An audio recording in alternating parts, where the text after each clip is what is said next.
നിങ്ങൾ ഈ കാണുന്നതുണ്ടല്ലോ അമേരിക്കയിലെ ഫിലാഡൽഫിയ എന്ന സിറ്റിയിൽ കെൻസിങ്ടൺ എന്ന ഒരു ഓപ്പൺ എയർ ഡ്രഗ് മാർക്കറ്റാണ് കേട്ടോ.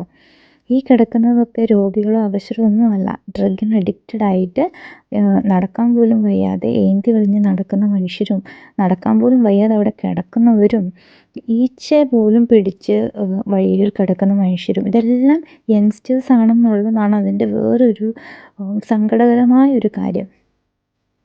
ധ്യാൻ ശ്രീനിവാസൻ കുറച്ച് നാളുകൾക്ക് മുമ്പ് ഒരു ഇൻ്റർവ്യൂവിൽ സിന്തറ്റിക് ഡ്രഗിൻ്റെ ഉപയോഗത്തെക്കുറിച്ചും അതിന് അഡിക്റ്റ് ആയിരുന്ന ഒരു കാലഘട്ടത്തെക്കുറിച്ചൊക്കെ വളരെ കൂളായിട്ട് ഇരുന്ന് എക്സ്പ്ലെയിൻ ചെയ്യുന്നത് ഞാൻ കേട്ടിരുന്നു.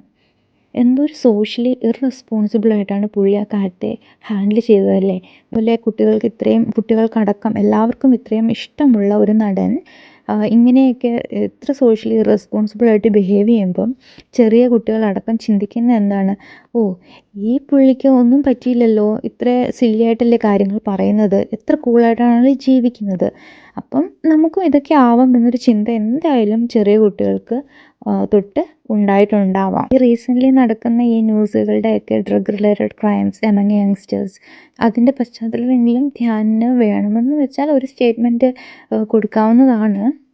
എനിവേ, നമുക്ക് ഇതിനെക്കുറിച്ച് നമ്മൾ കണ്ടുകൊണ്ടിരുന്ന വീഡിയോയെക്കുറിച്ച് പറയുകയാണെങ്കിൽ, ഇത് കെൻസിങ്ടൺ എന്ന ഈ ഒരു ഏരിയ അമേരിക്കയിലെ വളരെ പുവറായ ആൾക്കാരും കൂടി താമസിക്കുന്ന ഒരു ഏരിയയാണ് കേട്ടോ. ദാരിദ്ര്യവും ഒരു റീസണാണ് ഇവർ ഈ അഡിക്ഷനിലേക്ക് വരാൻ. പിന്നെ ഇതിലേക്ക് നിർബന്ധിതരായിട്ട് വരുന്നവരുണ്ട്, പ്യുവർ ഗ്രൂപ്പിൻ്റെ ഇൻഫ്ലുവൻസ് കൊണ്ട് വരുന്നവരുണ്ട്. നാളെ നമ്മുടെ നാടും നമ്മുടെ നാട്ടിലെ യങ്സ്റ്റേഴ്സും ഇങ്ങനെ ആവാനുള്ള കാലം വിദൂരത്തല്ല എന്നാണ് ഇപ്പോഴത്തെ ന്യൂസുകൾ കാണിക്കുന്നത്.